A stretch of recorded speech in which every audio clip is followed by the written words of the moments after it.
Welcome to the Salmon Runs YouTube. Enjoy the video. In this video, I will show how to start Chevy Tahoe without keys, updated. Press and hold the brake, then press the start button to crank the engine while keeping the transmission in park.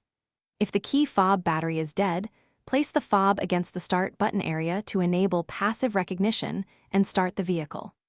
Always confirm doors are locked and the vehicle is secure before driving, and follow manufacturer guidance for safety. If the fob battery dies, first get the correct replacement cell and swap it in as a simple fix. For immediate starting, use the mechanical key to enter, then hold the dead fob directly against the start button area and press start while depressing the brake. This forces passive communication and often starts the Tahoe. Afterward, replace the battery to avoid repeated issues and test both fobs to ensure reliability. If you are finding this video helpful, please subscribe and like. It really helps the channel grow.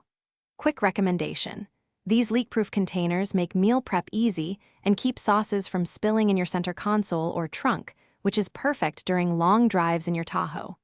I find them handy for snacks between service appointments and road trips. Check the description for the link and other deals. Now let's get back to the video. Always ensure you have legal right to operate the vehicle before attempting any keyless start method. Do not attempt forced entry, ignition tampering, or bypass techniques that could harm the vehicle or violate laws. If keys are lost or stolen, contact your dealer or locksmith to reprogram fobs and secure the vehicle.